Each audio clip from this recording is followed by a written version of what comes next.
Chapter 21-39 Special Ability. After the magic ore dropped again the next day, Yuma tried to see the situation for another 2 days. And just as he expected, another magic ore dropped from the metal slime. No doubt about it. Maybe that golden magic ore gave me a 100% drop rate of magic ore. Is this called the luck factor? Well, this sounds like an amazing ability. But there was a problem. He had no idea whether the drop rate was only affecting the magic ore or also affecting the magic gem. If it was affecting the magic gem, it would be his chance to get more riches. With a 100% drop rate of magic gems, he didn't have to worry about money anymore. He might even be able to get a more amazing magic gem than the one obtained by Rui. Yuma couldn't suppress his excitement. Tomorrow is Saturday. Let's use this chance to test it. There's only that place. Blue Dungeon is located in Musashino. Yuma's figure could be seen on the first floor.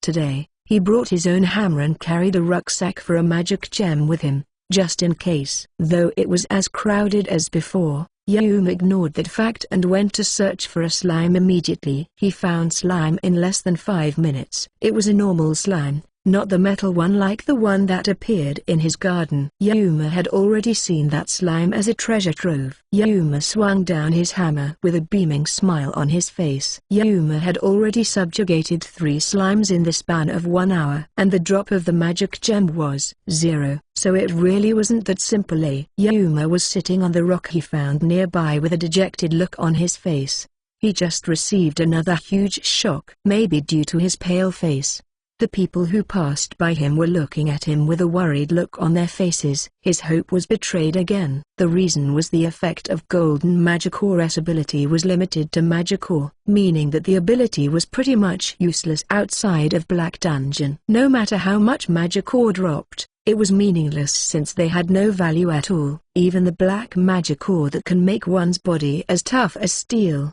using it 2 or 3 times was plenty enough. Yuma then looked around him with a pale face. There was a pair of father and child enjoying slime hunting. He even saw a couple flirting as they were hunting down a slime. He looked at all of them with an envious look on his face. He was envious of Rui, who received recognition from his surroundings. Very envious. He thought that he might be able to catch up with Rui if his newfound power was a dreamlike power that granted him a 100% drop rate of magic gems. Maybe I was just too cheeky to always compare myself with Rui. Yuma stood with an unsteady gait. Even though he had defeated 3 slimes, no magic gem dropped. Yuma was cursing the golden magic ore non-stop as he left the blue dungeon.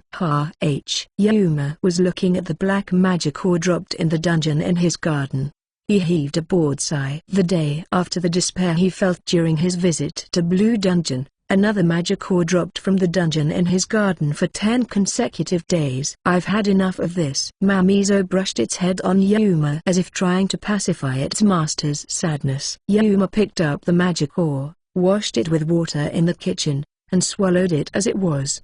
He already regarded it as some sort of supplement. After swallowing 14 magic ore, Yuma could maintain his metallization state for 1 hour and 10 minutes. It was a good thing that he could finally maintain that state for a long time, but it was still useless in his opinion. He returned to his room and started the preparation to go to school. According to what he heard from Kt, Rui had been receiving special training so that he could join Elsid Company as soon as he graduated from high school. He heard that Rui's initial annual income would be around 20 million yen. And once he finished his initial training, he could gain an annual income of more than 50 million yen as an active explorer. Though Yuma had managed to pass the entrance exam for college, it was just a third-rate college. The possibility of him getting a job after graduating from college was really low. Rui's future had already been laid out. Yuma, on the other hand, was really resigned about his own future. When did this difference start?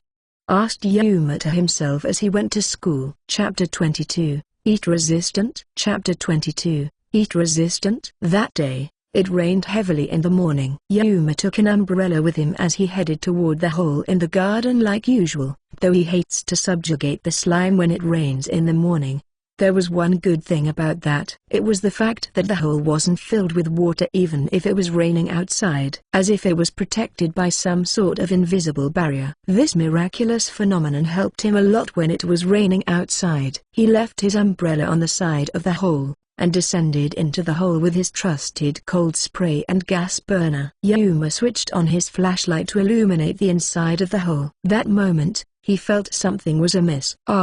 He received another surprise like the time when he found golden slime. The one that appeared before him was a bright red slime. Or so he thought at first. Upon closer look, he realized it was actually metallic red. It was as if the metal slime turned into an angry metal slime. Is this sky another color variation? When Yuma was pondering about such a question, the red slime suddenly moved. It rushed toward Yuma, hopping in a zigzag pattern. He had already known that metal slime was fast, but the red slime could move even faster. Wait, time out. Yuma left the hole in a hurry. When he looked down into the hole under the rain, the red slime kept twisting its body as if yelling, "Hey, come back down here." What in the world is wrong with this guy? They're too belligerent. Yuma was really surprised by the red slime's hostile nature, but he also had pent-up emotion for having to hunt metal slime every day. "You bast road. Bring it on." Yuma focused his power on his entire body. At that moment, black marks appeared on his face and hands, then spread to his entire body. In just a few seconds, his entire body turned metallic black. Metallization, the only ability available for Yuma. He took the gas burner and cold spray and jumped down into the hole again. The red slime rushed toward him as soon as his feet landed on the ground. It rammed toward Yuma's arms, abdomen, knees, or feet in quick succession, but Yuma was unperturbed and the collision only caused clear metallic sound to resound in the hole. Yuma looked at the red slime with a nonchalant look on his face. "Ha ha ha. It isn't even itchy. Your physical attack doesn't work against this metallic body." He thrust the nozzle of the cold spray and started barraging the red slime with cold air. Though the red slime was rolling around in panic, its movement became slower, and finally stopped. Great, now is the gas burner's time. He pulled the trigger and burned the slime with jet flame. But he noticed something was amiss as soon as he did so. Something is off. Normally, the body would turn bright red as soon as he burned the slime with a jet flame, and yet, now it didn't show any of that sign, only the frost melted due to the heat. At that moment, the slime was jiggling again. Could it be that the color was distinguished since its original color was red? Since that was the case, let's use the cold spray again. Thereupon, the slime movement slowed down again after dozens of seconds, and frost started to appear again on its body. Seeing that, Yuma frowned again. When he tried to freeze the warmed-up slime that had been burned by the gas burner, it took longer since its body became even hotter than before. And yet, as soon as it froze, it won't get hotter at all. Do I need to heat it even longer? Maybe it has some sort of special ability since it has a different color. The matter about it being quite resistant to fire is really troublesome. Yuma repeated the process of superheating and cooling a few more times, but the fire wasn't effective at all. After pondering for a while, Yuma ran back to his house. He was looking for another way to break metal with his smartphone. Thereupon, he found a few ways to cause rust to appear on the metal, making it rusty. I see. The problem is whether I can apply that or not.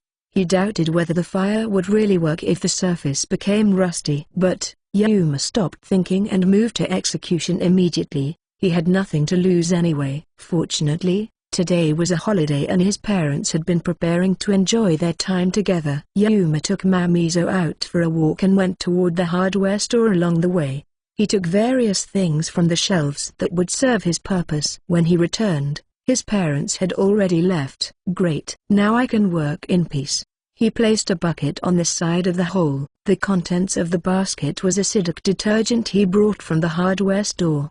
The smell of acidic detergent filled the hole immediately. Yuma, who was prepared for that, had already worn a mask and gloves. He also made sure that Mamizo was away from the hole.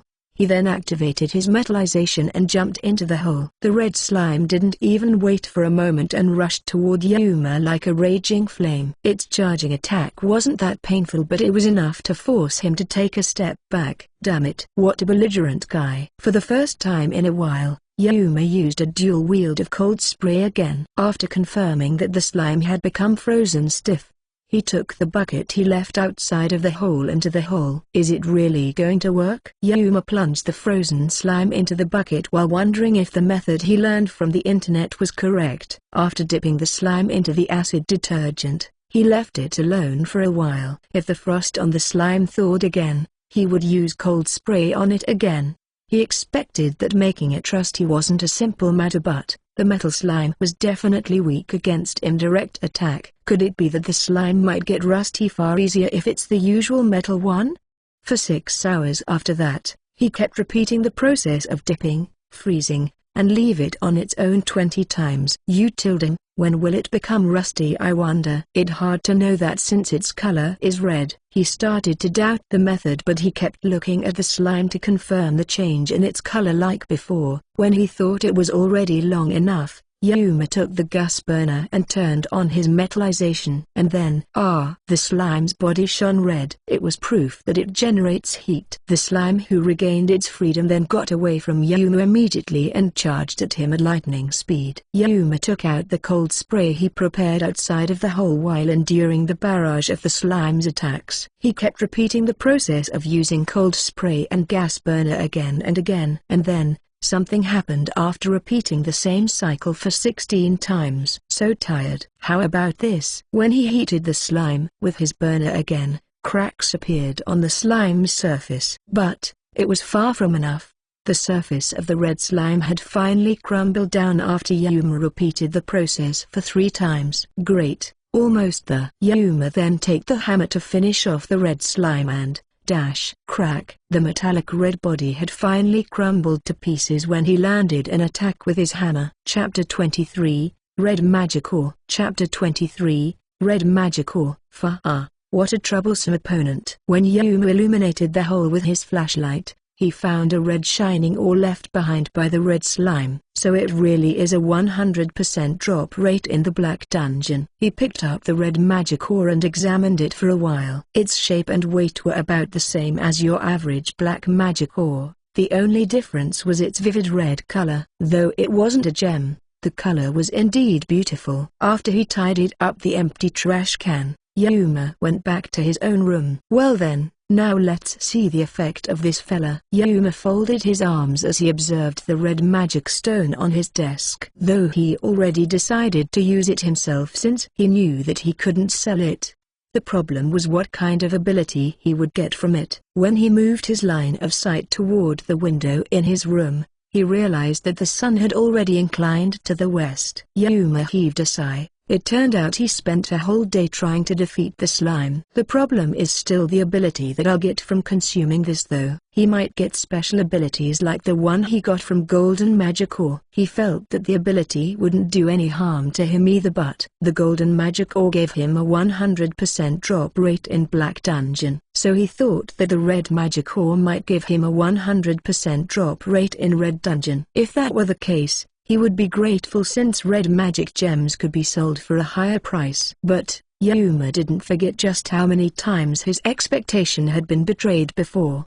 He then recalled that something dropped by a monster was usually related to the monster's ability to some extent. If that was truly the case, Yuma wiped the red magic ore with wet tissue, swallowed it, and chased it down with tap water. Upon feeling the usual heat running through his body, he confirmed that he had already gained the ability from red magic ore. When he was checking his body, he found no abnormalities. So it really is that. Yuma took the gas burner. After rolling up the sleeve of his left arm, he held out his right hand while holding the gas burner. He lit the flame and brought it close to his left arm. Ouch!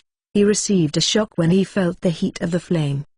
Was I mistaken? Since the red slime had fire resistance, he thought that he would get the fire resistance too, and yet, could it be? This time, Yuma invoked his metallization and brought the fire closer to his metallic left arm again. Wow! It isn't hot at all. Forget about warmth.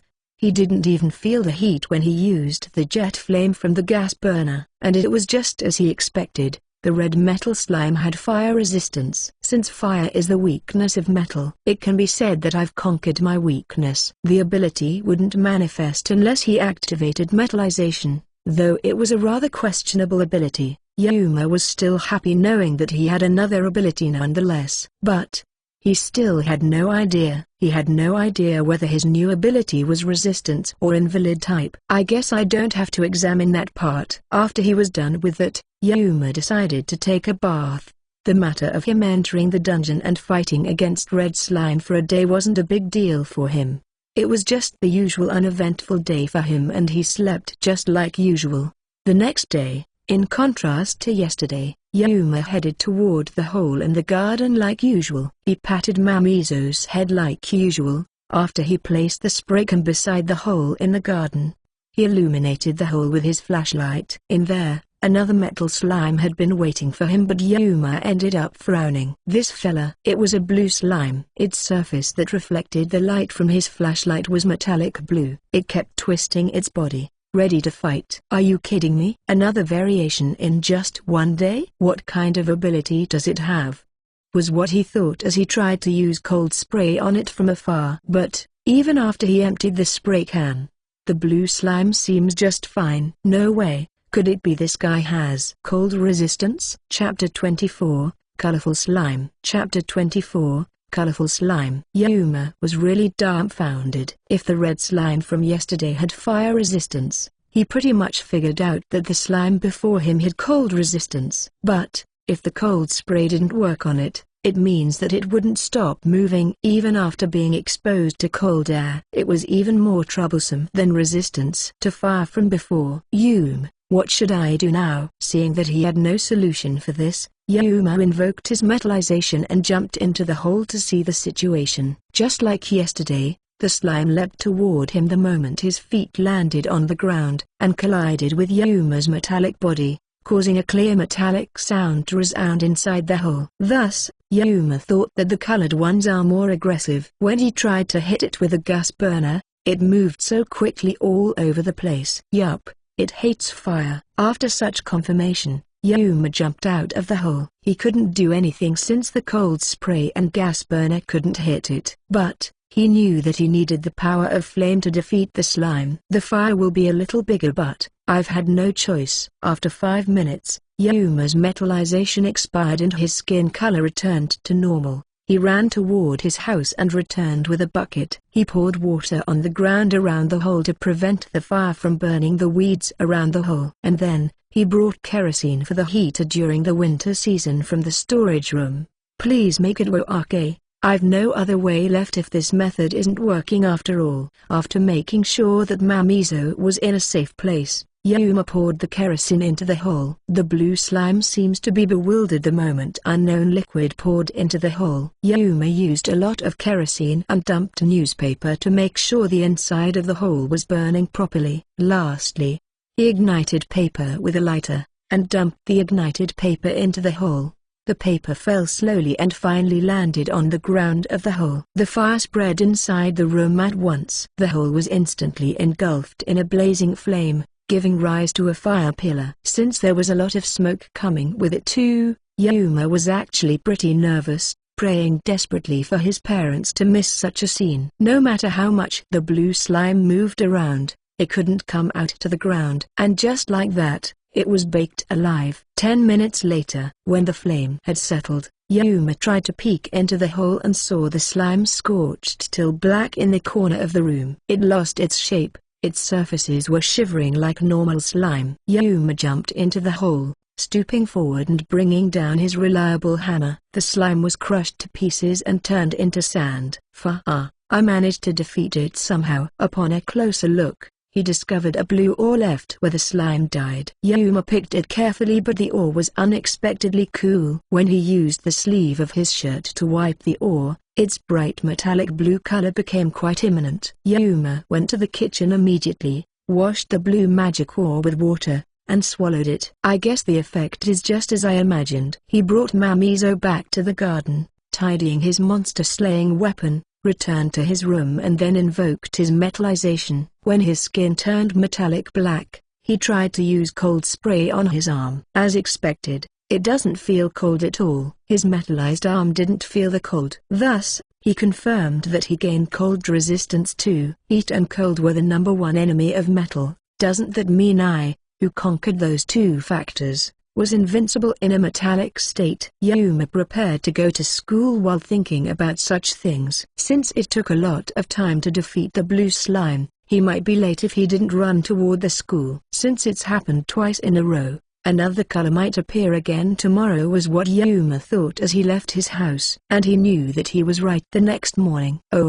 Is this golden slime? No doubt about it, since he had seen metallic gold slime before. And just when he felt slightly disappointed, he noticed that something was off. Wait a minute, is this yellow? After careful observation of his flashlight, he noticed that the color was slightly different from gold, so it was actually metallic yellow.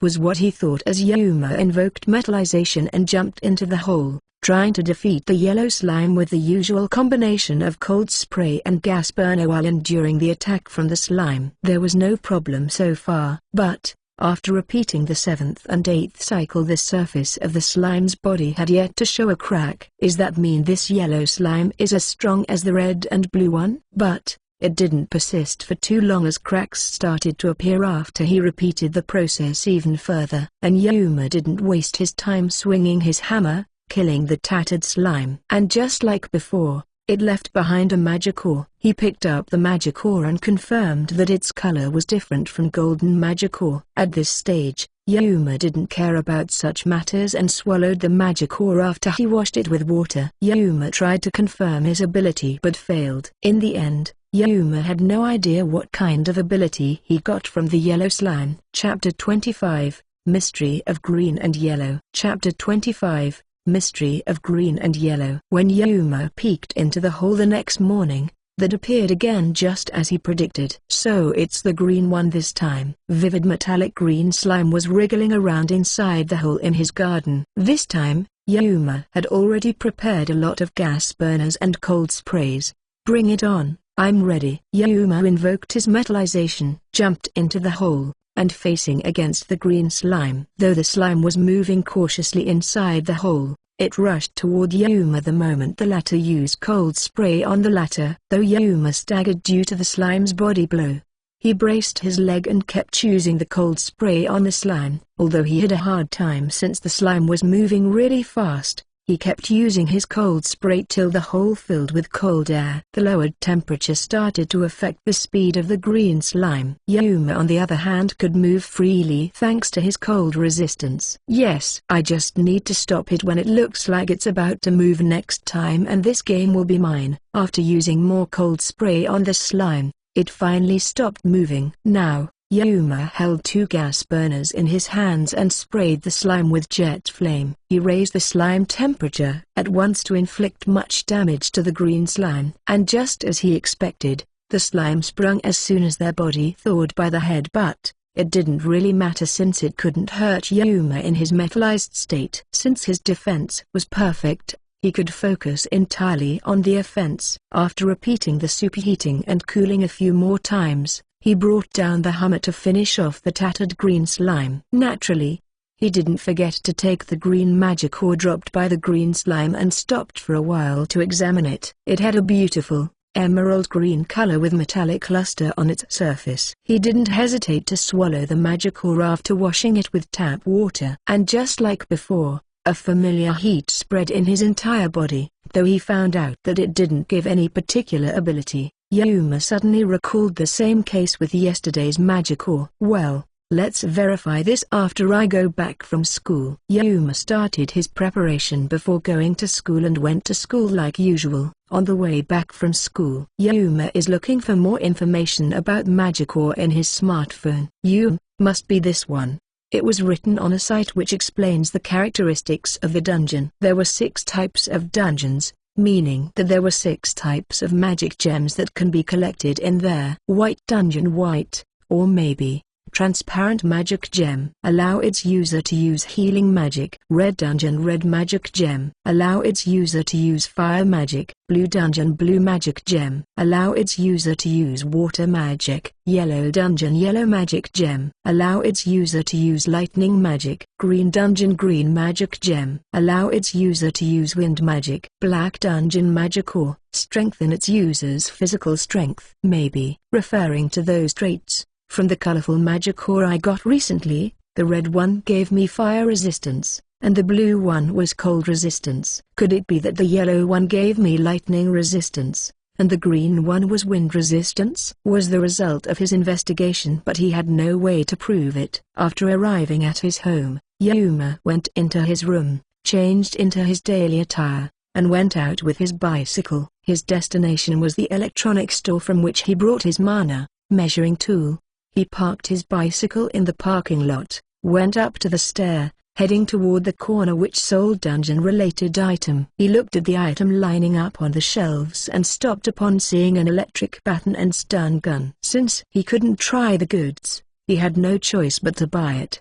The most expensive one went up to tens of thousands of yen, while the cheapest one, a stun gun, was available for 4,980 yen. Thus his choice was obvious for the cheapest one. He went back home after he bought the stun gun, opened the box, and then installed the huge rectangular battery into the stun gun. I should be able to use this. A blue electric spark appeared from the stun gun's nodes when he switched it on. Yuma invoked his metallization and rolled up the sleeve of his shirt. Then he brought the stun gun in his right hand toward himself. Metal was supposed to be a conductor. That was what he thought as he pressed the stun gun onto his arm, preparing himself for failure. TL. Warning: good kid shouldn't try this at home. The same goes for bad kid too. Wait, it's not hurt? I'm not zapped at all. I really get a lightning resistance. Yuma was really delighted upon finding that his theory was spot on. Thus, he concluded that the green magic ore definitely gave him wind resistance. He heard that an adept wind magic user could slice steel in two, meaning that the wind magic might be Yuma's greatest nemesis. Yuma's body trembled, imagining his body sliced in two if he had no wind resistance. Nevertheless, he had no way to test his wind resistance. Anyhow, doesn't that mean I get the resistance for attack magic of fire, water, lightning, and wind attributes magic? This is pretty amazing, right? Yuma was really excited, but then he noticed a fact immediately. The fact that such abilities were useless in daily life. Chapter 26. IDR Emergency Meeting. Chapter 26. IDR Emergency Meeting. Meanwhile, at the HQ of the International Dungeon Research Organization, the researchers were holding an emergency meeting. Amongst the participants was James Bright, a physicist from America; Achmed Ta, an archaeologist from Egypt; Li Haran, a biologist from China; Ethan Noble, and 6 other scholars, for a total of 11 people.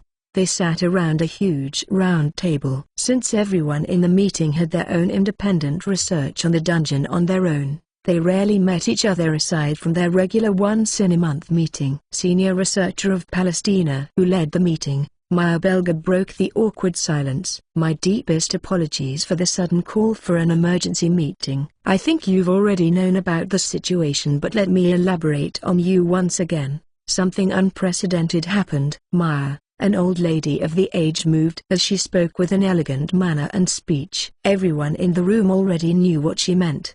The reason being, it had already become hot news for the last few days. Ethan, read the material that was distributed to everyone. Written in there was the information regarding the strange phenomenon that happened to Orpheus Slate over the last few days. Unbelievable. 4 lords have been slain in mere 4 days. Maya massaged her temple as she spoke with a bewildered look on her face. That matter aside, the one who raised his voice was America's scholar, James. He was a tall man with a burly body, a considerably rougher temperament compared to the other scholars, and a person who preferred to get to the point when talking to someone else. The problem is, we have yet to know who does that. Which country launched large-scale mobilization of explorers? James glared at Li Haran, The scholar from China, Li Haran, who noticed that glare, raised his glasses as he glared back at James with a displeased look on his face. Stop having such strange misunderstandings. Our country has already sent in all the information about that to Hydro. We want to cooperate with other countries in this matter too. We definitely not hiding any information. James harumphed upon hearing that. The air in the room became strained when the two of them were glaring at each other. The one who separated them was Achmed,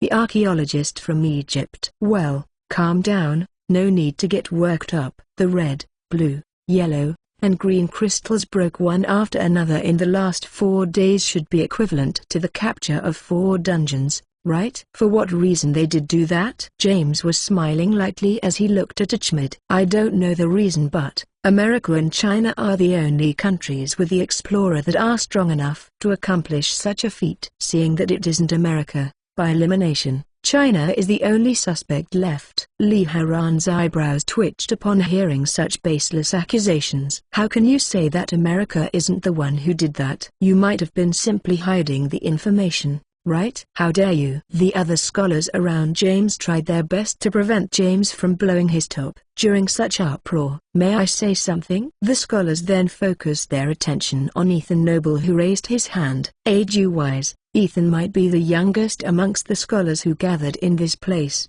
but it shows that his abilities as a scholar weren't just for show. Surely, Mr. James has a point in his claims. There's some explorer out there who can capture 4 dungeons up to the deepest level in mere days. The problem is that even possible? What do you mean? James frowned, and then asked Ethan again. Previously, the lord that was discovered in America is being subjugated by the combination of efforts of 15 explorers. Amongst them are the strongest explorer in the world, Flame Emperor Albert. And yet, even with him in the team, 7 of those explorers died. Not to mention that the Lord is found on the 200th floor. Even if America and China combined their strength and tried to subjugate 4 of such dungeons at the same time, I'll say that it's literally impossible. Then why did those crystals break? We want an explanation. Seeing James ask irritatingly, Ethan smiled gently. Don't you think that we might be thinking with the wrong assumption?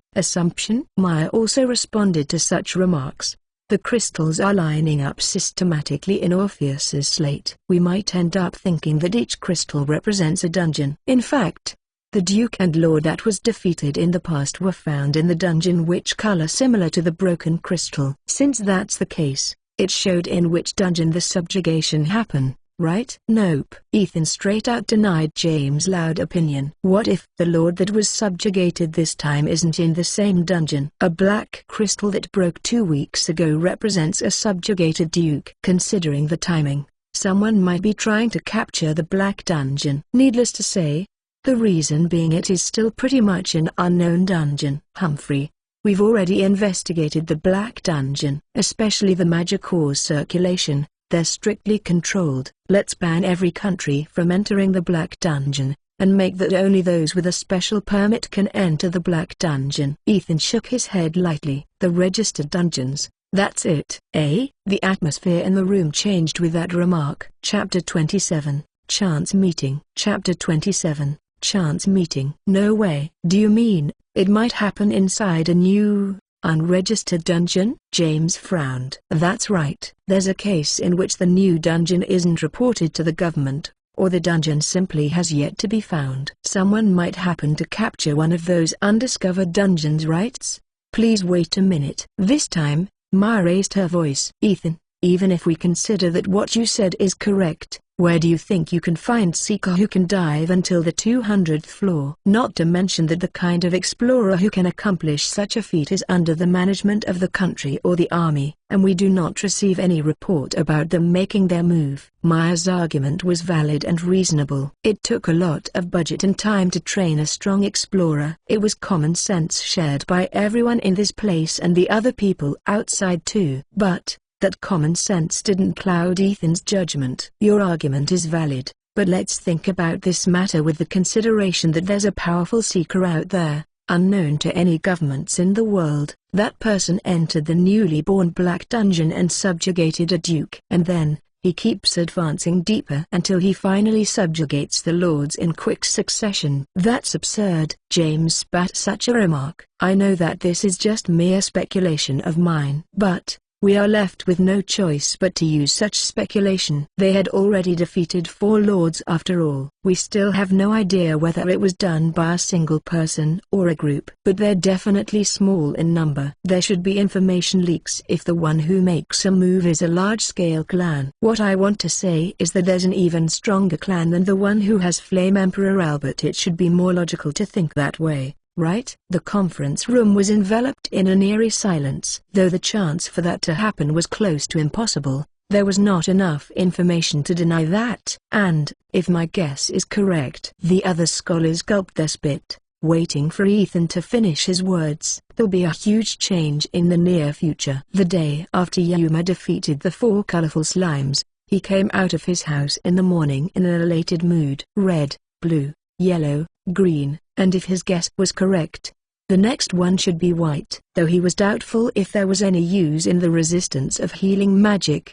he knew that it was just another slime with a different color. When he was about to reach the hole, Mamizo barked even louder than usual. Calm down, Mamizo, I'll kick their ass immediately. After making sure that Mamizo had already retreated to a safe distance, Yuma illuminated the inside of the hole with his flashlight. Though his feeling was rather complicated. If white slime really did come out, it was only for a moment. Whether white or not, he still had to defeat the slime. And Yuma, who observed the hole like usual, got surprised by something that he would never expect to see. He ended up looking at the object with a dumbfounded look on his face. For a while after that, the one waiting in the hole was a black metal slime. Yes, it had the same color as the normal metal slime, but that wasn't the problem. The problem was the slime's size. It was at least 5 times bigger than normal metal slime. Since the slime was staying still, the already tiny hole looked even smaller than before. What in the hell is this big guy? Are you telling me that this guy is the boss of the metal slime? As if it came to avenge its fallen henchman, it stood still in the hole, unmoved like a giant boulder in a small hole. I guess I have to beat this guy too. Yuma slapped his cheeks to restore his weakened fighting spirit and ran back to his house. He dumped a lot of cold sprays and gas burners into a card box and returned to the garden again. He placed the cold sprays and gas burners right outside of the hole. After he completed his preparation, he was ready to go all out to defeat the Avenger who was waiting for him inside the hole. Lastly, Yuma invoked his metallization and jumped into the hole. The giant metal slime before him approached quickly the moment his feet landed on the floor. It released a pressure that he never felt before. Yuma didn't hesitate to use a dual cold spray to welcome the Avenger. That moment something moved, and by the time he realized that the spray can have already been ruptured, the cold air was released from the hole of the ruptured can. What happened just now? From the cold sprays that fell on the ground, he knew that it was just sliced off by something. When Yuma raised his face, he saw 2 tentacles coming out from the slime, wriggling eerily in the air. The tip of the tentacles was shaped like a sharp blade, pointed right toward him. Oi, are you kidding me? The situation beyond even his wildest dream happened right before him. Chapter 28, Life and Death Battle in the Morning. Chapter 28, Life and Death Battle in the Morning. This guy is truly bad news.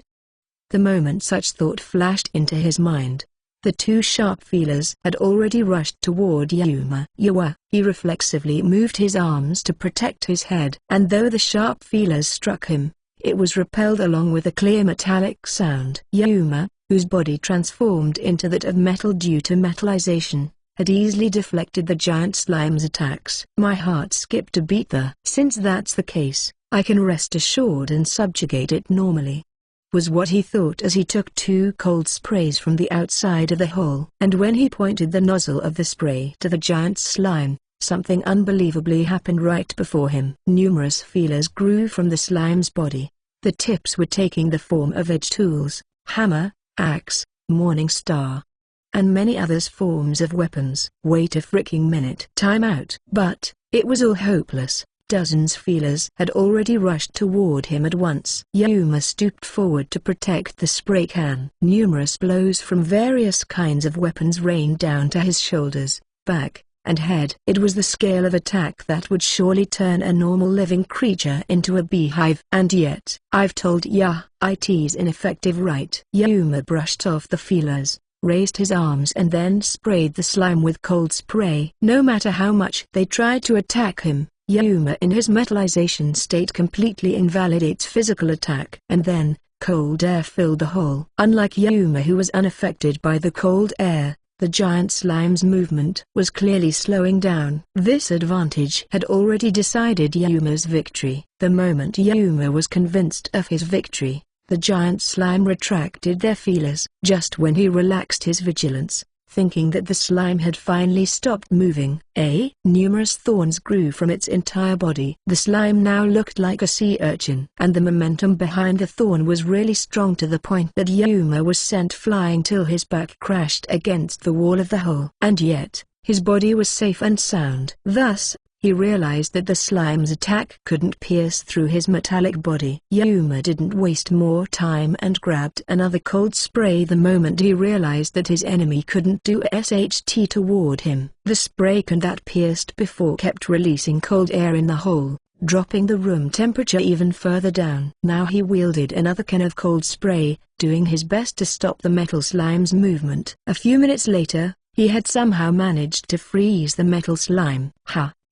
Damn it. Even stopping this Bast Road's movement takes so much effort. Upon a closer look, he realized that his clothes had already been shredded to pieces. Fortunately, the one he wore was old clothes, not that he felt delighted seeing his old clothes in such a tattered state. And now, Yuma dual-wielded a gas burner and pointed its muzzle toward the slime that had already frozen stiff. He heated the slime bit by bit with the jet's flame. It would be much easier if it's not moving at all. His wish was dashed since the slime started moving again after a few minutes. This time, it used more than 20 feelers to attack Yuma. Though the attack was ineffective against him, no one liked being beaten senselessly. Moreover, he couldn't help but to worry about the stock of his cold spray and gas burner since they kept being sliced open by the slime. He repeated the superheating and cooling process, the reason being he had no other means to attack the slime. It took a lot of time and he was already late to come to school. Yuma started to worry that her mother, who didn't see him coming down for breakfast, was looking for him in his room. Unfortunately for her, she couldn't find her son, who was in the middle of a life-and-death battle right now. 1 hour after the start of that crazy battle, when Yuma had already down to his last gas burner, cracks finally appeared on the giant slime's body. Finally, let's finish this. He hit the giant slime's body with his hammer, and yet, only metallic sounds rang in the hole. The slime was completely unscathed, and though the giant slime looked really exhausted right now, it could still conjure sharp feelers from its body. While it looked like a futile resistance in Yuma's eyes, those feelers still struck at Yuma's right hand, and right at that moment, Yuma realized that something flew from his right hand. The handle of the hammer was sliced off, its head fluttering in the air for a second, and fell to the ground. It was a 1,280 yen hammer that had been used by him for more than 1 year to slay the metal slime. And yet, the hammer that he already regarded as his personal weapon had finally fallen at the last minute. How dare you! Yuma clenched his fist, and punched the giant slime. His punch bounced back along with a clear metallic sound. It seemed that punch wasn't enough to finish off the giant slime. Since he had run out of cold spray and gas burner, he had no choice but to use brute force now. The tattered giant slime couldn't conjure either feeler or spike anymore. But the same could be said about Yuma's stamina. He was almost running out of breath, and yet, he kept punching the giant slime like an obsessed madman. Just die already, Tilda. He focused all his power into his fist and slammed his fist onto the giant slime. Crack! Along with the cracking sound, his fist pierced the metal body. The giant slime's body then turned into sand. The sands sparkled for a moment and then vanished to nothingness. I did it. Yuma plopped on his rear as he spoke. It was the first time he experienced such intense exhaustion. After he adjusted his disorder's appearance, He looked at the thing left behind by the giant slime. It was a magic ore. Yuma stretched his hand and grabbed the magic ore. This one must have some sort of special ability too. Well, let's confirm that later. Yuma crawled out of the hole and back to his house. Though his mother was really surprised upon seeing the exhausted Yuma, it lost to her scream the moment she saw Yuma's tattered attire and soiled appearance. Yuma barely managed to avoid a sermon after he told his mother that he went too far when playing with Mamizo. Chapter 29, Untrodden Area. Chapter 29, Untrodden Area. Yuma, who returned from school, was currently looking at the magic ore on his desk. It was black magic ore whose size, color, and shape were similar to the one from a normal metal slime. The only difference was the mark on its surface. It looks like a relief of an ornamental white flower drawn in a circle. What in the world is this? Yuma took his mana measuring tool, pressed the switch and directed its nozzle toward him. He thought that the magic ore might have mana since it dropped from a fairly powerful monster. He then looked at the display of the measuring tool and found a big 0.tch. The heck? After all those hardships, despite his complaint, he pointed the tool toward the magic ore this time. And just as he expected, another 0. This one is 02. I can use this one too, I guess. Yuma went to the kitchen, washed the magic ore with water, and swallowed it like usual. A while later, he felt the familiar heat running through his body. He was already used to this sensation, but something felt different from this one time. What the hell with this heat? The heat that ran through his body was incomparable to the one he felt until now. Just when he started to regret his act of eating the magic ore, the heat started to subside. That scared me for nothing. Yuma went to the garden since he was pretty curious about the ability that he would get from the magic ore. He sent a sidelong glance toward Mamizo, who was barking toward him, and then invoked metallization. Though Mamizo ended up shrinking in fear upon seeing Yuma's metallized state, he patted Mamizo's head to reassure Latire. Well then, there's the possibility of that giant slime's ability is the one that I get, but he recalled the giant slime that he met this morning. No matter what he thought about it, its feeler's strike was really terrifying. He tried to change part of his body into a weapon. If he could do that, the moment he thought about that, the shape of his hand started to distort. That moment, he tried to imagine his hand turning into a weapon. Thus his hand transformed into kitchen knife. Oh, awesome. I really can do this. Yuma was really elated. Thus he tried to change his body into various shapes. When he tried to change his hand into a hammer and a metal ball,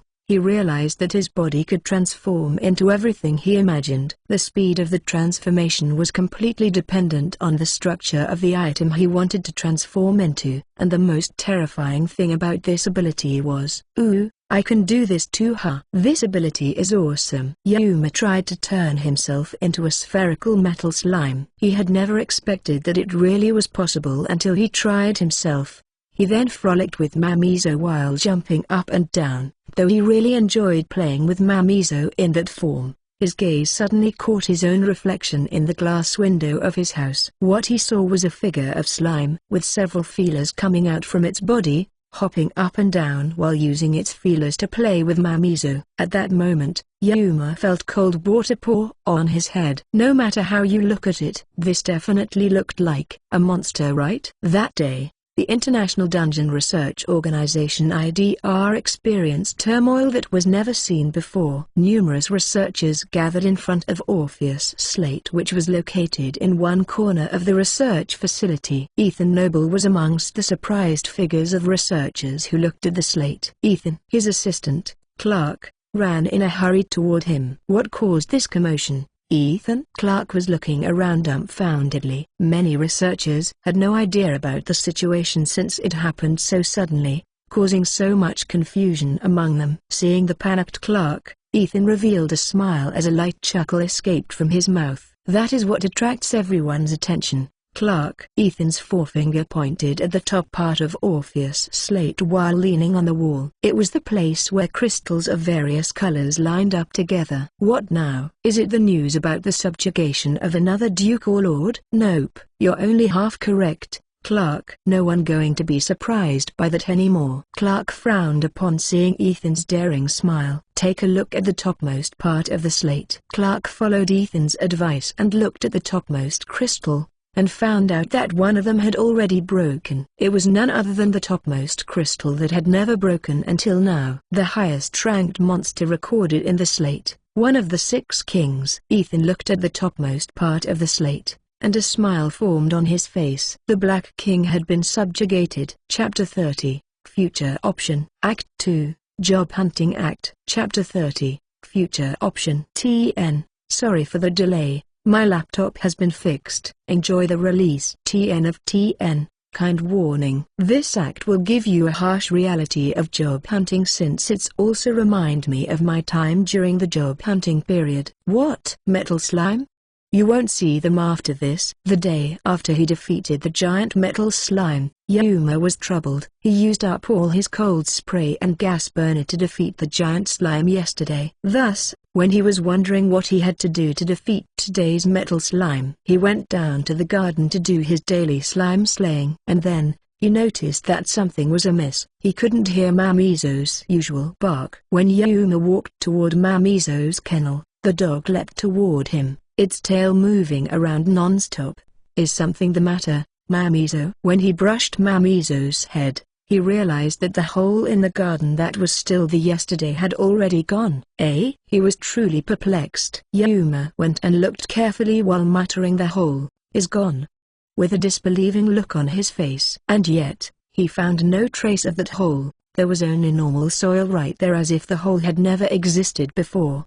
The tiny dungeon that kept tormenting Yuma for more than 1 year with its weird metal slime had gone. It was gone, leaving none of its traces. Why, it's suddenly gone. In contrast to bewildered Yuma, Mamizo looked really delighted. It happily ran around the garden. It seems the dungeon has really gone. Well, now I don't have to wake up early in the morning anymore. Mamizo won't be disturbed by the strange fella too. Woof. Yuma returned to his own room and then prepared to go to school. Since he woke up early and didn't have to do his usual slime hunting, he ended up having a lot of spare time at hand. Yuma left his home faster than usual. Nothing can beat a morning without a metallic sound. He was convinced that the disappearance of the hole in the garden was a good thing. And yet, for some reason, he felt as if there was a gaping hole in his heart. He felt as if he lost something precious.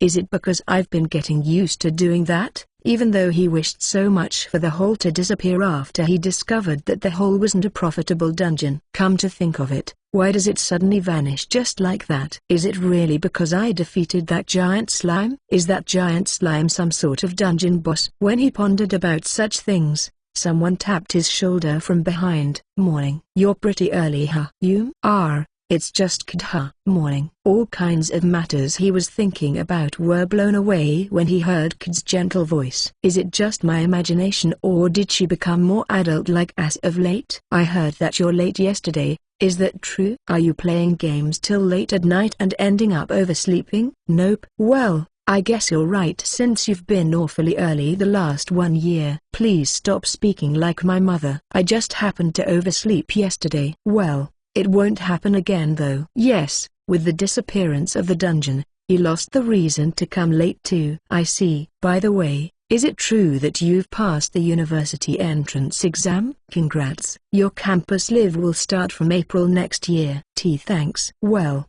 it's 3rd grade university though. Foo.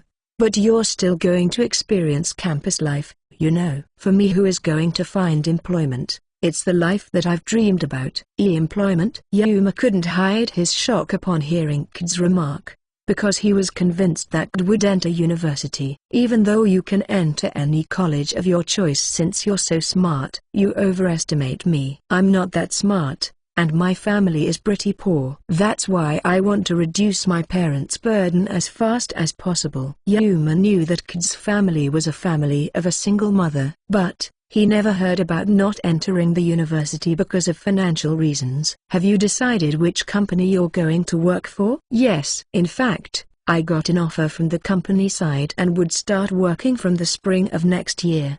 Seriously? Yuma tried desperately to hide his shock upon hearing about his childhood friend throughout preparation. What kind of company you're going to work for? Medical venture type company called Mdiris, and I'm going to work as a receptionist or do an office job. I see. That was a solid company was what he thought before Yuma recalled that the name of the company sounds familiar. That company sounds familiar. Could it be? Yes, it's a dungeon-related company. In fact, I managed to get the interview thanks to Rui's introduction. Rui. Yuma couldn't hide his shock upon hearing Rui's name come out of nowhere. Chapter 31, My Forte. Chapter 31, My Forte. Rui already knew that I'll be looking for a job after graduation. That's why he tried to ask someone's favor from the LSAD company. I refused at first, but then he told me that finding employment with a high school diploma might be a bit too hard. That fella is worrying so much, huh? A complete difference from him who knows nothing about Kid's trouble. Most of all, he was truly surprised to find out that Kid consulted her problem with Rui. That's why I accepted his help. Thus, the Mdiris company called me for the job. Since its welfare program is clear, my mother is also delighted by it. I see. Seeing Kid's pure smile, he had no other thoughts than happy about her finding a good employment place. Thus, Yuma's feeling in this matter was rather complicated. After returning from school, Yuma was sitting at his study desk.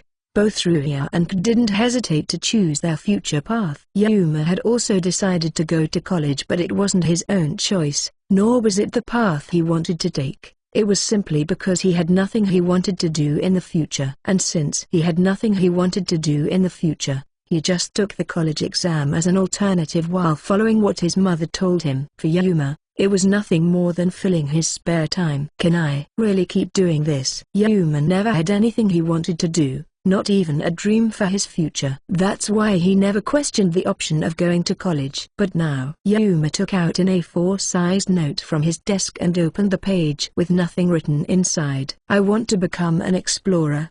Him from before would never think about this option, but the current him had realized that he really wanted to become an explorer. Is this Rui's influence? Well, that might be the case. But his experience of slime slaying in the tiny dungeon in his garden was the last push for his decision. Not to mention that he had a special power to do the job, and he knew that special power would be a huge plus for his job. Yuma then wrote his forte in that note. First was, needless to say, his metalization's ability. At first, he could only use it for 5 minutes, but now he could maintain his enhanced form for as long as 1 hour and 10 minutes, with every 5 minutes as a cancellation window to undo his transformation. During his metalization state, he was impervious to physical attack. On top of that, he also had fire, water, thunder, and wind resistance. Opening parenthesis. I don't know the limit of my resistance. Closing parenthesis. In regard to defense, he might be invincible during his transformation. The second was the giant slime's ability. The ability to transform part of the body into a weapon was something that he only saw in manga and anime. The other explorer might not be able to do that too. Moreover, Yuma stood from his chair and tried to put more power into his body. Soon, his metalization got invoked, and his whole body turned metallic black. After that, when he imagined it, the shape of his body started to change, turning into a gelatinous, jiggling substance on the floor. And then, he turned into slightly bigger metal slime. Since his clothes were taken into his body, there was no need to worry about the change of clothes beforehand. Oh, oopsie, I forgot about the eyes. Thus, 2 huge eyes appeared on the surface of the slime. His body then wiggled around his own room in his slime form. He could move quite fast and change the shape of his body to enter a narrow place. And as long as he wished to go back to his human form, his body would go back to his original human form, complete with his clothes. What a convenient ability. He referred to the ability to transform his whole body as liquid metal transformation. When he cancelled the transformation, Yuma added liquid metal transformation in the note under his forte. It was a truly convenient ability that allowed him to freely change the shape of his body and enter narrow places. Isn't this literally the most useful ability to explore a dangerous dungeon? He even sees the possibility of becoming a top-class explorer if he could use his ability wisely. When that happens, he could surprise Ruya and Kid too, get millions, or even hundreds of millions of annual income too. And with the widespread FIRE early retirement trend, he could retire earlier and spend the rest of his life doing nothing while enjoying the money from his job as an explorer. Yuma unintentionally let out a creepy smile, but snapped out immediately. Next is my demerit. First was the fact that he had no other ability than metallization. And no matter how suspicious looking he was, he had to wait for 5 minutes before he could cancel the transformation. The problem was the fact that metallization clearly belonged to physical reinforcement ability. In short, the fact that he used illegal magic out from Black Dungeon would be exposed. After a little bit of investigation, Yuma discovered that for some reason, the Black Dungeon's security was higher than the other dungeon. Trespassing it without permission was a crime, and even though he was the one who found it, it could be said that he already violated the trespassing rule. Moreover, it was already approved and applied. Thus, the violation of the rules was a heavy crime. That was even more reason to hide his abilities. The liquid metal transformation was out of the question. The other explorer might mistake him for a monster and attack him.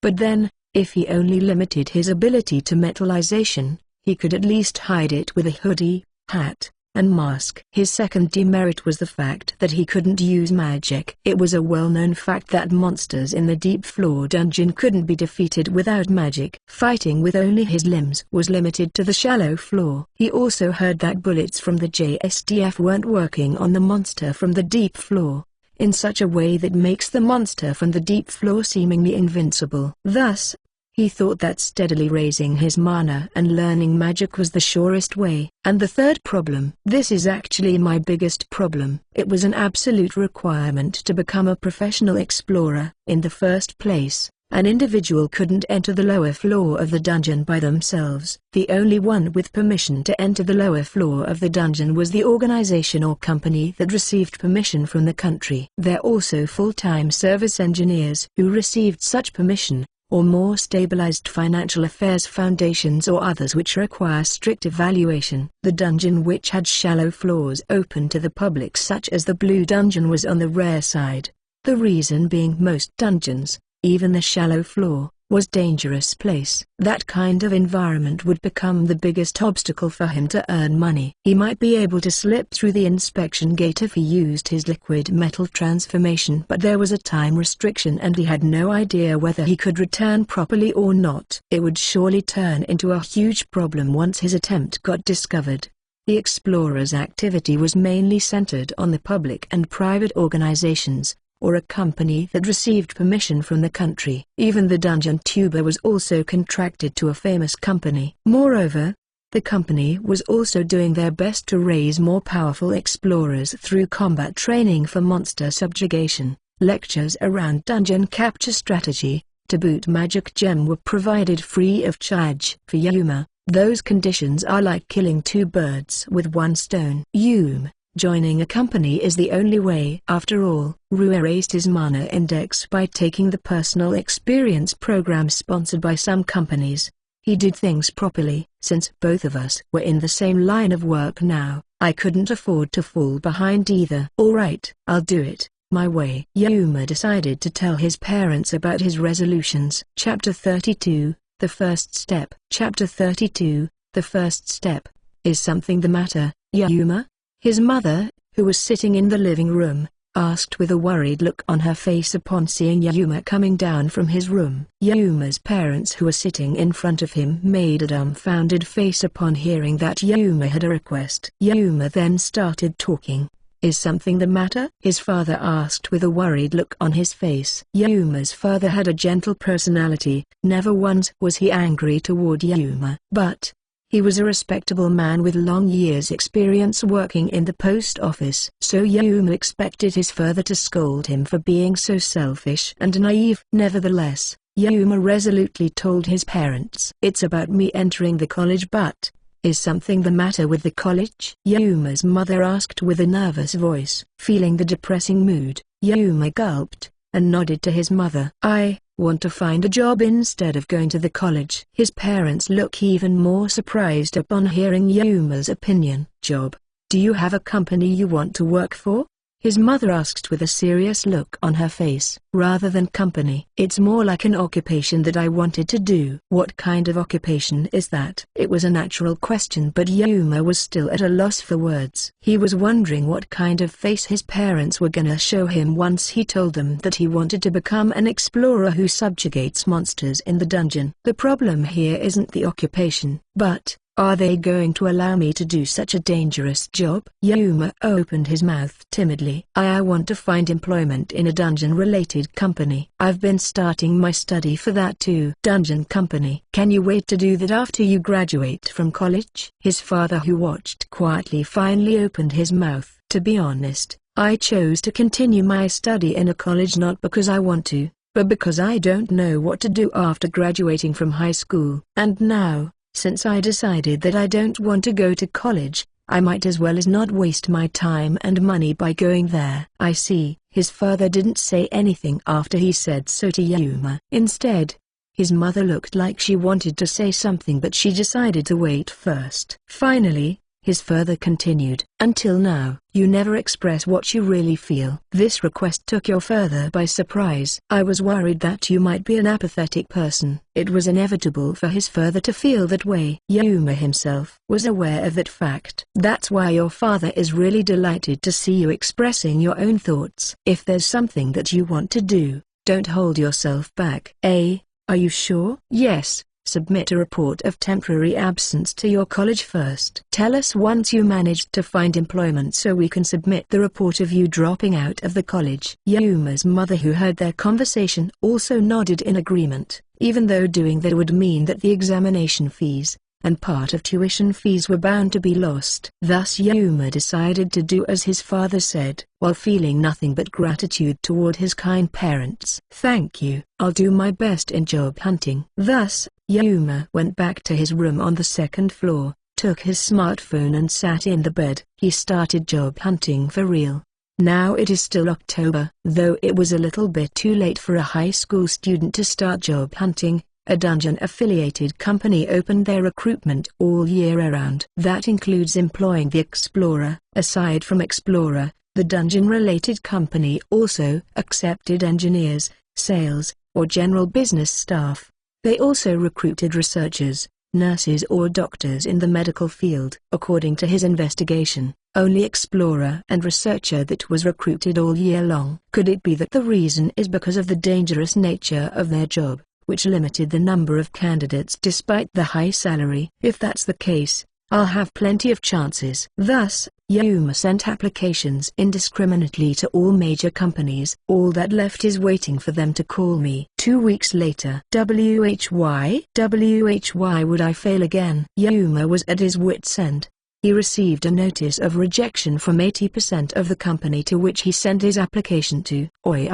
They are seriously going to spam me with this best wishes mail. Are explorers actually a popular job? I mean, getting a job is really tough. Yuma started to regret his naivety. Nevertheless, he never complained about this failure. He decided to entrust his fate to the interview with the company which somehow passed his application. Most of them were middle-level companies, but at this point, he couldn't care less about that. Thus, Yuma prepares himself to face the interview. Chapter 33, Self-Appeal. Chapter 33, Self-Appeal. A certain major company in Tokyo. One of the dungeon companies, GIG, located in this place, donned in the formal outfit for an interview that he received from his mother. Yuma went into the building of the GIG company. Calm down, Omi. Well, this is my first experience after all. After entering the building, he went to the 5th floor, the floor in which the GIG company was located. Though it was a stylish building with glass panels, the building itself wasn't that big. Thus, GIG company, which is located in a corner of that building, was naturally not a big company too. But, excuse me, the room that Yuma tried to enter was overflowing with students. Everyone has black hair, wears the same kind of suit as him, and is waiting for their turn. So much? He thought that the number was so much because this time happened to be one of the 2 recruitment sessions, namely Spring April and Fall October, but even Yuma realized that the number was way too much. What was even more surprising was the fact that even though it was recruitment for Explorer, the number of women was overwhelming. Seriously, it's a world apart from my expectation. Yuma was sitting in the chair prepared in front of the interview room, waiting restlessly for his own turn. The students sitting by his side were clearly college students, and their mood seems to be really bright on top of that. Yuma snapped out and then drove such a useless train of thought. He remembered again that this was the interview for Explorer. It wasn't an interview for a clerical position. 5 names were called at once, and everyone was sitting next to each other. Before them were 3 interviewers. Their age ranged from around 40 to 50 years old. They wore neat suits, and unleashed an intimidating presence which was completely different from the school teacher, making Yuma even more nervous than before. Well then, let's begin the interview with a self-introduction. Please start from right to left. The interviewer who was sitting in the middle broke the ice. Yuma guessed that the person in the middle might be the one with the highest status among the 3. Thus, the introduction starts from a woman. I'm a 4th year student of Olbat Girl College. My name is Kazuki Moshi. I'm really impressed by the spirit of your company and wanted to help those with terminal illnesses. Currently, I have been certified with the state qualification as second-class dungeon medic. Best regard. The female college student bowed deeply after she finished her introduction. Yuma couldn't hide his shock upon seeing such a level-headed self-introduction. Do I have to say something similar? And what in the hell is dungeon medic? Do you need a qualification for that? Thank you for your self-introduction. Next person please. When Yuma was still bewildered, the next college student stood up. His height made him look like a sporty type of college student. Since it was Yuma's turn next, he really feels nervous. I'm Yumi Nujiro, 4th-year college student of Itsutsubashi College. I belong to the Department of Dungeon Study in the university. I've had the experience of participating in a total of 40 dungeon explorations sponsored by Elsid Company or Izuth Company. Thank you so much. Seriously, Itsutsubashi College is supposed to be an elite school, right? He should try a bigger company, was what Yuma retorted inside, but he snapped out and hurriedly thought about his own appeal. Ha ha ha. It's good to be lively. But I see, dungeon study at Itsutsubashi College, huh? That's quite a famous place. How's Professor Nakane doing lately? Yes, he is still teaching even now. I see, it's good to hear that. Thank you. Next person please. It was finally his turn. Yuma took a breath and then stood from his chair. I'm in my 3rd year of Otori High. Mitaka Yuma. I applied to your company because I want to contribute to society. I've no special knowledge or qualification, but I've been diving numerous times in the dungeon and want to make full use of those experiences, he declared so assertively, barely managing to squeeze his voice in the last seconds. Ooh, high school student, huh? I can feel more motivated since the majority of people who come to the interview are either working adults or college students. By the way, you said that you dive a lot into the dungeon. How many times exactly? More than 100 times, and defeating a monster on top of that. Ooh, that's amazing. I'm definitely not lying here. The one I defeated was Metal Slime though. Does that mean you have a considerable amount of mana index as well? To be honest, no. My mana index is 0, but could it be that by entering into the dungeon, you mean the shallow floor which is open to the public? Yes. Yuma heard a stifled laugh from his side. The female college student who introduced herself first tried her best to cover her lips. The other students were also holding back their laughs. Seeing that, Yuma feels really embarrassed and wants to find a hole to hide. Chapter 34, Setback and Determination. Chapter 34, Setback and Determination. A dungeon that opens for public use are no different from a recreational facility. That's why it can't be considered as an experience. Yes, thank you. Next person please. Although he felt like the examiner had said something, Yuma's memory of what happened after that was really hazy. After leaving the company's building with unsteady gait, he flopped down on the nearby bench. One thing for sure, he just fell flat upon his first interview. This interview turned out to be really difficult. I guess I'm too naive. He suddenly feels exhausted when he falls down like that. He hence thought that this might be the reason why his father told him to take a break instead of directly dropping out of college. He realized that his father had far more experience in society compared to him. He might be already anticipating the situation in which Yuma had a hard time finding a job. Maybe I should just go to college, Yuma muttered with a feeble voice, but he quickly shook his head. Nope, I have already told my parents that I want to find a job. It was still too early to give up, and giving up now will look so bad. Yuma wanted to find employment no matter what. But then, the him back then was simply too naive. And when he thought about that, suddenly, he felt the cold canned coffee touch his cheek. When he looked up, he saw a slit-eyed man with pudding hair standing in front of him. Well, this might be just a can of coffee, but, try it. You make the face of someone who wants to die, you know. Ah. Thank you. Yuma expressed his gratitude even if he had no idea why he got the canned coffee from the man. I also received an interview invitation from Gig Company, but well, I flopped it too, I guess. When I'm on the way back, feeling down from the failure, I saw you, a student who looked more depressed than me. I know you're nervous, but don't worry, okay? Drink this coffee and calm down first. Yes. Are you by chance come from Kansai? Nope, I'm from Chiba. So you're a fake Kansai, huh? Was the retort that Yuma instantly came up with. You're a high school graduate, right? It's amazing in how you try to find a job in dungeon-related company at this age. Why yes, but I never expected for it to be this difficult. I mean, I know that the acceptance rate will be higher since it's a dangerous job, but well, that's already an obsolete story. Now, along with the advancement of dungeon research, weapons used to beat monsters have also been created. Together with more safety, the number of students who are attracted by the huge reward has also increased. In fact, I'm also one of them. I see now. That's why don't feel down, okay? By the way, my name is Tenuji Akato. If both of us are lucky enough to find employment, I hope we can meet again in the dungeon. What's your name? The man called Tenuji asked with a refreshing smile on his face, which in turn made his slit eyes look like nothing more than a line. Even though the man before him was rather unusual, Yuma felt some sort of affinity with him. Mitaka Yuma.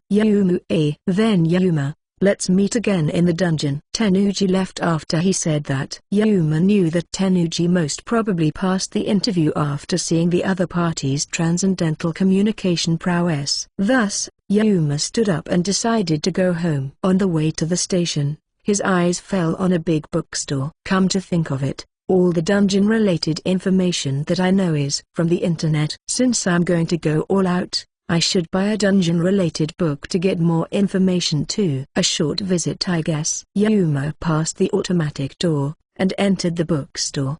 The bookstore was huge. He could easily find the dungeon corner he was looking for immediately. The dungeon corner was really easy to find thanks to the rise of the popularity of dungeon-related matter nowadays. Let's see. When he looked at the book on the display, he saw various titles. Top-class explorer teaching the know-how of monster subjugation. Simple and useful tricks in the dungeon. How to raise your profit with magic gem from shallow floor. Monster picture book extremely rare creature tilde. How to transform novice explorer into a rich explorer. Job hunting at dungeon affiliated company. How to get hired. Career consultant teaching. A way to get hired by dungeon company. They even have job hunting book. Yuma scans over the page of the book in his hands. It was crammed with information that he couldn't get solely from the internet. Most of all, the origin of the information was really logical. It was different from the vague information found on the internet. Thus, he decided to buy 3 books. His option was, naturally, a job hunting related book. I won't embarrass myself again in the next interview. Chapter 35. The Birth of Dungeon Business. Chapter 35. The Birth of Dungeon Business. After he arrived at his home, Yuma took out the books he had just bought and lined them up on the table. He threw his rucksack, hung his suit on a hanger to prevent wrinkles, and then sat on the chair as he opened one of the books. It was the book that described the birth of a new business, the dungeons. Yup, when I opened the book, it doesn't feel like when studying lesson. Yuma opened the table of content and inserted a bookmark in the page that he deemed as interesting. In that section was the story about the use of dungeon magic by a big company and the development of a medical treatment business. There were 5 types of magic found in the dungeon: 1 healing magic and 4 attack magic. Naturally, the focus of the company was healing magic. Healing wounds or incurable disease up to that point was the dream of humanity. And that is only possible thanks to the appearance of the dungeon, which is filled with the unknown. But there was a problem. To use magic, one had to enter White Dungeon and gain the magic gem. In addition, the White Dungeon was the most difficult dungeon to capture amongst the 6. Even an army armed to teeth couldn't break through the deep floor. Thus, the existence of 4 attack magics come into play. The 4 of them were fire, water, wind, thunder, hailed as 4 primary magic.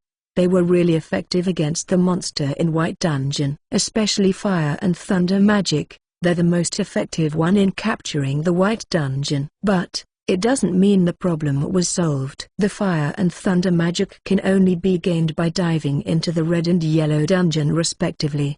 But then, those 2 places were filled with frenzy monsters. When the monster used magic in that dungeon, the magic they used were mostly the deadly ones. In the beginning, the study and research around the dungeon didn't see any progress for that very reason. Though many people were at their wits' end, a breakthrough was found a while later. The correlation of magic had been confirmed by the researcher from Australia, Ethan Noble. The fire magic is weak against water. Water is weak against thunder. The thunder is weak against wind, and wind was weak against fire. For that reason, the monster in the red dungeon with fire attributes could be easily defeated with water magic.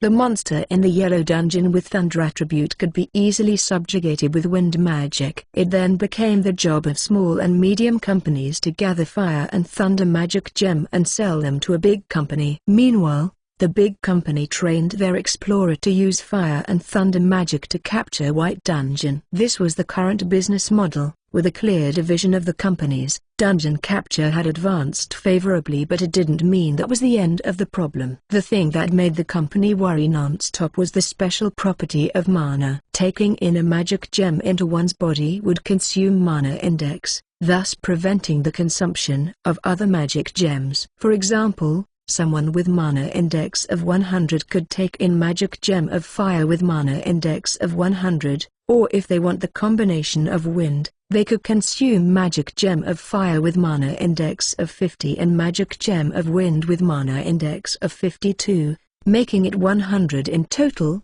the same number as the person's mana index. But the latter method was half-baked, resulting in either magic becoming mediocre in attack value. The current mainstream was for the explorer to focus on one type of magic.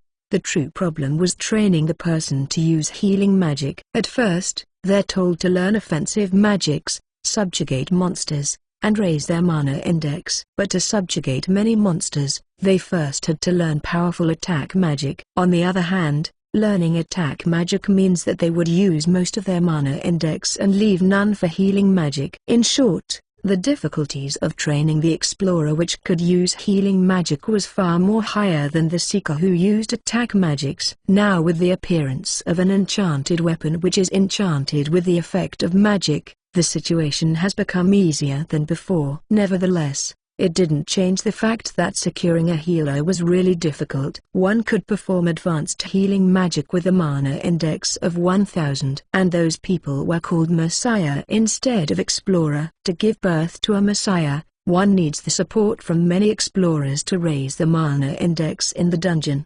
There was a rumor that the cost to give birth to a Messiah could reach somewhere between a few hundreds millions to a few billions. So mana is simply that important. If only I have mana. Yuma grumbled on his own, knowing very well that he really couldn't do anything about that. Chapter 36, A Leaflet. Chapter 36, A Leaflet. TN. I'll take a break from the 14th of November 2022 to the 20th of November 2022 for a one-week family trip.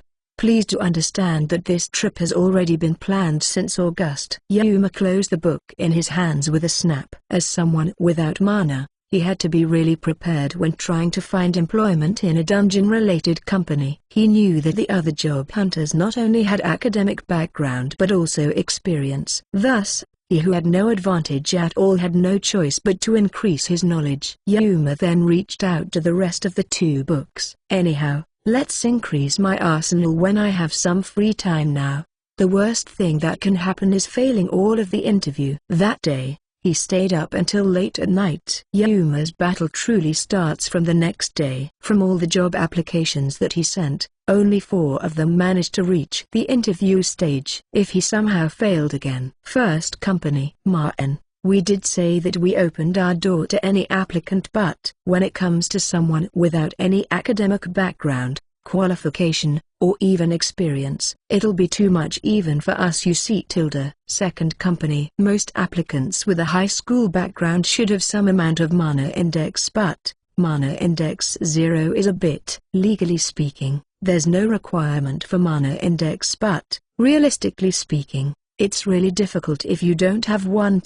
Third company. Nowadays, even an explorer needs an academic background and qualifications. It used to be different in the past, but now, the company has been getting more and more responsibilities along with the increased amount of laws and regulations in regard to dungeons. Basically, all companies need someone who's ready for combat. That's why our deepest apology. Fourth company. Come again after you graduate from college. The result was total annihilation. Yuma sat on the bench in the park with a blank look on his face, as if his soul was about to leave his mouth. What should I do? He realized that he was too naive. He never expected to suffer from this kind of setback. He even started to consider the option of bowing to his parents' choice, which made him go to college again. But then, that was the last of the last options. The reason being he only applied to companies within the metropolitan area of Tokyo that give generous salaries. Now he intends to increase his range of options. Yuma stood up from the bench and walked toward Hello Work with staggering steps. UHN. Explorers recruitment, is it? On the second floor of the job center, Yuma was in the middle of a consultation with the young male staff of Hello Work before him. When he told the staff that he wanted to become an explorer, the staff frowned. As I thought, it really is difficult, right? Well, it's not actually impossible. The majority of the company who offer the jobs are micro, small to medium companies. And the thing is that it's whether you can satisfy their requirement or not.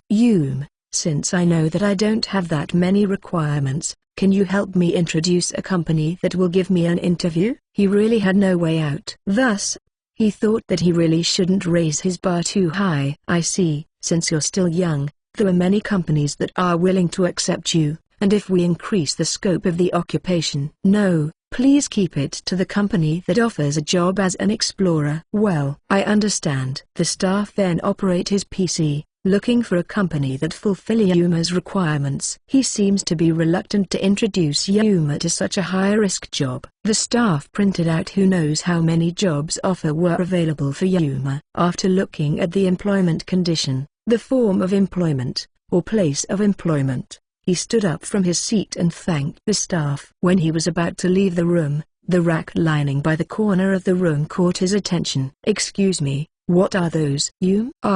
That's help wanted advertisement brought by the company who needs more manpower. It's a kind of job advertisement. Some of them are located in Tokyo. I see. May I take those? Yeah. Sure. Yuma took a few sheets and left the room. Yuma sat at his desk after he returned to his room. He looked at the leaflet and the list of job offers he got from Hello Work. The working conditions aren't that bad. Only for the job chosen by the staff. The one from leaflet is honestly quite tough. He brought 5 leaflets. Every single one has their own illustration of offering a jobs for an explorer. Then he took one of them. It was a leaflet with graffiti-like characters which read "Let's work together." Since it was really standing out, it piqued Yuma's interest, so he confirmed the name of the company.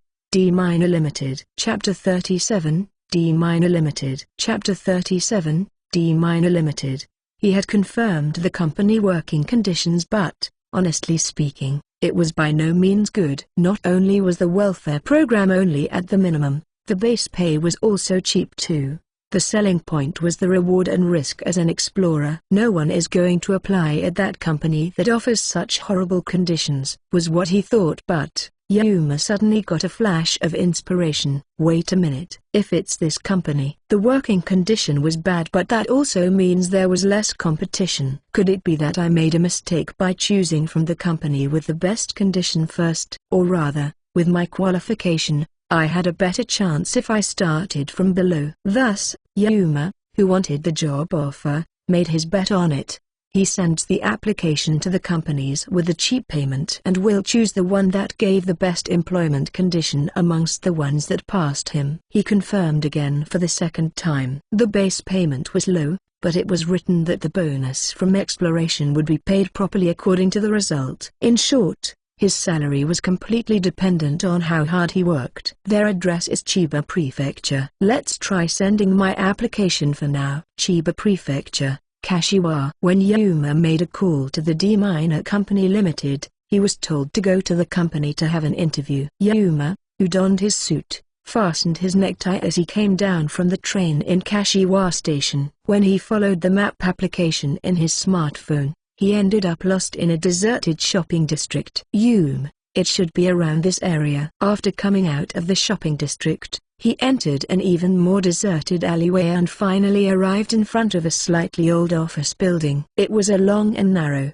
5-storied building. Even as a compliment, the building was by no means a pretty building. Is this the place? Yuma opened the front door and entered the building. The dim lights gave the office a gloomy atmosphere. Excuse me, this is Mitaka who came for the interview. No one replied even though he called out with such a loud voice. When he was looking around, wondering if his voice wasn't loud enough, he saw a phone on the wall. There was a notice for guest beside the phone. Should I take this? When he took the phone from its stand and placed it on his ear, he could hear the ringing of a ringtone from the other side. It seems the phone automatically connected to the other side once the guest took off the phone. Cling. Yes, who might it be? Coming from the other side of the phone was the voice of a young girl. It's Mitaka. Yuma, I'm coming for an interview. Yes. Sorry, but can you leave the building and go to the back of the building for now? That's where our entrance is located. You have to go up to the 3rd floor after that. I understand. Thus, after he placed the phone back to its stand, Yuma went out of the building and went around to the back of the building. Thus, he found out that the entrance was really over there. After entering, he found a steep stairway. It kept onward till above. Thus he went up to the 3rd floor while wondering how the stairways were made that way. Huff, huff. That's tough. After adjusting his disordered breath, Yuma opened the door before him. There were numerous disordered items scattered around, though he understood if it was placed on top of the desk. Had no one told him that this place was an office, he might have mistaken this place as a storage room instead. Excuse me, I'm Mitaka. Why? Please wait a minute. A young girl came out from inside the office. Her age was around the first half of her 20s. She wore an overall khaki combined with a tank top and long brown hair. But she didn't feel gaudy at all. Rather, it gave her a serene impression. Sorry for our messy workplace. Please come in. Yuma entered after the young woman said so. There were 4 desks inside the room. The thing stacked up on the table was something much like a book or documents, odd-looking items for which he had no idea what it was for. President, wake up. The kid who applied for an interview has come. When the young woman said so, Yuma could hear groans from the sofa inside the room. What? It's already time, huh? The man called President rose lazily from the sofa. He scratched his head as he let out a huge yawn. He stood up and walked right in front of Yuma. His height alone might be more than 180 centimeters tall. The bulging chest muscle peeked out from his t-shirt and his muscular arms already spoke of the man's strength. Albeit the president was muscular, it wasn't to the point of being overly muscular like a bodybuilder. It was more like a martial artist's muscle. Elcom. Well, you may sit down for now. The president told him to sit down for now. He could smell the trace of sake from the president's breath. He drinks during the day? Is this person really okay? After Yuma sat down on the nearby desk and chair, the president had also secured a chair on his own and was sitting in front of Yuma. Somehow, he felt it didn't seem to be like an interview at all. Chapter 38, Interview of Real Intention. Chapter 38, Interview of Real Intention. TN Ko-fi exclusive project for $10 supporter is available for monthly subscriber here. I'm the president of D Minor, Kanzaki Kotaro. This girl is my daughter, Kanzaki Maker. She's the one who handles all kinds of administrative jobs. When Yuma turned his line of sight to the young woman, Maker waved her hand toward Yuma with a smile on her face. There's another employee but he's out right now. So, what's your name again? It's Mitaka. Mitaka Yuma. I'll take out my CV right now. Yuma took out an envelope with his CV inside and gave it to Kanzaki in front of him. TL, how nostalgic. Job hunting. High school graduate. Hey. Most applicants are coming from college or working adults lately. Is your mana index high enough? No. My mana index is 0. I see. Kanzaki touched his chin and looked at Yuma's CV with wrinkles on his eyebrows. Yuma was honestly feeling nervous, wondering if this company was also taking the importance of mana. Is it really that hard to find a job if you don't have mana? Kanzaki's eyebrows rose up to a notch upon hearing that, and then he looked at Yuma. Nope. The mana index is something that will rise as long as you do your job after all. I don't really care about such things. I see. When Yuma heaved a sigh of relief, Kanzaki threw Yuma's CV on the desk as he said more than that. Motivation is essential. Mitaka. Why do you want to become an explorer? Is it money? Is it an honor? Or fame? I'll see whether you'll be accepted or not depending on your answer. Kanzaki looked at Yuma with a sharp glint in his eyes. Although Yuma was a bit faltered by the guy's sudden reaction, he couldn't afford to fail anymore. Should I answer with a counterplan answer that I prepared before, such as to contribute to society or for self-fulfillment? No, I feel that such a shallow answer won't move this person's heartstrings. Then his only choice was to express his real intention. I want to become an explorer to earn a lot of money. I want to earn much more than my peers. And then? Yuma took a deep breath, ready to throw out the desire that he buried in the depth of his heart. Fire early retirement, and then living the rest of my life with dignity. Since I hate working, I want to retire as early as possible. He already said all he wanted to say. When he raised his face, he saw President and Maker looking at him with a dumbfounded looks. I screwed up for sure this time. I definitely look like someone WHO doesn't want to work at all. I guess I said too much. Oi, Mitaka. The president was looking at Yuma with a serious look on his face. Yuma gulped his spit as he replied in a hurry. He definitely will shout at me the moment he thinks so. Nice answer you got there. You have a clear goal. And I'm pleased with your motivation. Well, honestly I've had enough of that CRP about contributing to the society that is often said by young people nowadays. Honestly, I'm gonna give you a piece of my mind if you spat out the same CRP as them, but I see fire early retirement. Is it truly a nice goal? Why yes. Thank you very much. As it turned out, the president was pleased with his answer. Yuma heaved a sigh of relief, but Maker, who sat behind President Kanzaki, made a dumbfounded face instead. Wait a minute, President. He said himself that his goal is early retirement, you know. Isn't that mean he will retire as soon as he earns a lot of money? Fool, think carefully. He can work more efficiently with such clear goals. In fact, I hate to go to work every day too. That's why I work my ass off, since I want to retire as soon as possible. You know, we are like-minded fellow. Maker heaved a sigh with a resigned look on her face upon hearing her father's remark. Anyway, you pass. You can start working tomorrow.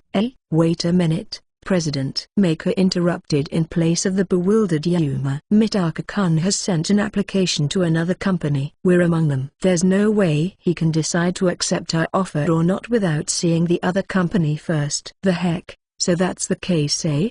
The president asked with a frown on his face. Well, Actually, I still have scheduled interview with the other company. The heck, that's boring, man. You must decide right now. Stop. I don't want our company to become a bad company that forces youth to decide on the spot. We're not looking for trouble. The president had finally given in after being reprimanded by Maker, but he still looked at Yuma with a serious look on his face. Well, anyhow, take this as an unofficial offer from us. We welcome highly motivated youth like you after all. Come again when you're ready to accept our offer. Why yes. Thank you very much. Yuma thanked the president and left the company in high spirits. The reason being this was the first time he received an unofficial offer. Nevertheless, the term of employment of this company is the worst one. Let's take it as a backup plan if the other company rejected me. Yuma returned home in high spirits. And then, he sent job applications to other companies too. He wanted to find a better working place after all. Chapter 39, Anxiety and Welcome. Chapter 39, Anxiety and Welcome. TN Ko-fi exclusive project for $10 supporter is available for monthly subscriber here. Yuma went all out in sending job applications after he got the unofficial job offer. He declared that he would send it to every single company. And the result was a crushing defeat. It was a total failure. I failed again. Since there were so many companies with tough working conditions, he thought that he could land at least 3 job offers. Yuma was lying down on his bed, looking at the ceiling. He suffered from a huge emotional damage. In the end, I only received a job offer from the D-Miner. But then, he couldn't help but to worry whether it was really alright for him to join that rather unusual company, which unfortunately was also the only company that gave him a job offers. He couldn't help but hesitate about entering the company or bowing to his father to follow his choice to continue with his college instead.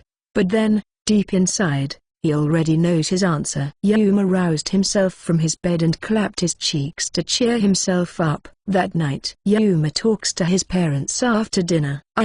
It's about the matter of me looking for a job. His mother, who was about to tidy up the rice bowl, stopped moving.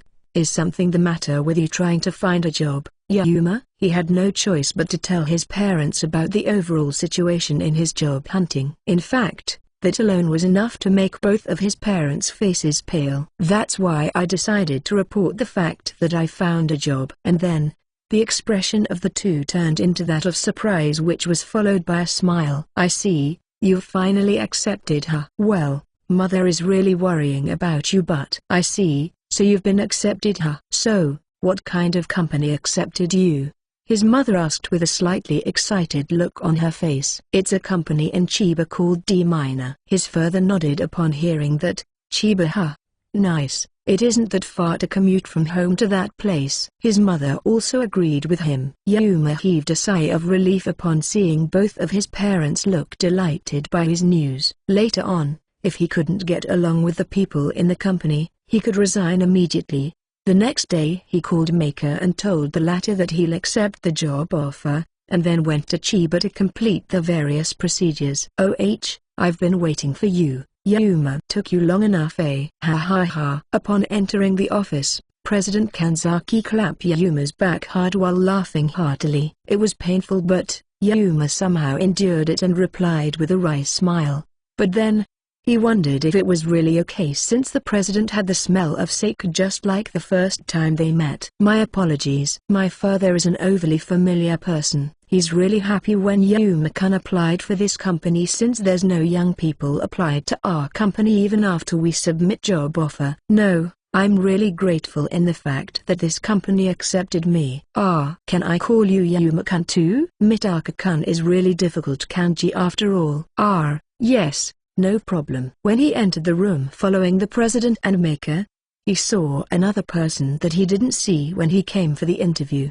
The other party was a plump middle-aged man. He wore glasses, and the top part of his head was bald, but, from his mild expression, he looked like a gentle person. Let me introduce.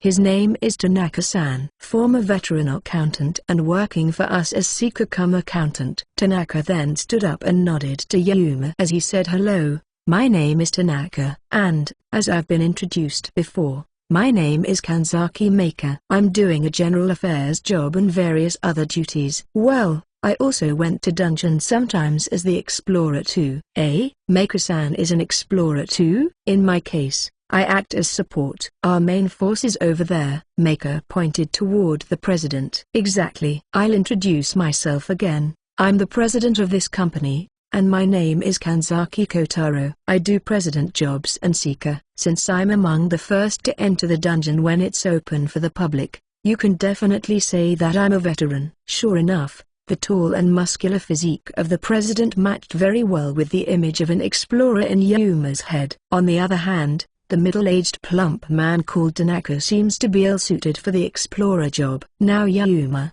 it's your turn to introduce yourself to everyone. Why yes. Yuma straightened his back, and took a deep breath. My name is Mitaka Yuma, a 3rd-year high school student. I'll be working in this company once I graduate from high school. It's nice to meet you all. The three people clapped their hands when he bowed to them. Okay then. That's it for the greeting. Let's hold a welcome party for Yuma. Let's go to a Yakinaka restaurant. A welcome party already? The president sent a glance at Yuma from his shoulder, joyfully took the car key on his desk and put it into his pocket. Wait right there, President. You actually just want to use the welcome party as an excuse to drink sake, right? It's okay. This is a moment worth of such celebration after all. Stop making such excuses. You literally drink sake every day. Just be quiet and follow me. Yuma, you can eat yakiniku as much as you want. Don't worry about the money, it's my treat. Yes, thank you very much. Thus, the company that Yuma decided to enter, T-Minor, was having a welcome party with all of its members, or more like a drinking party for the president of the company.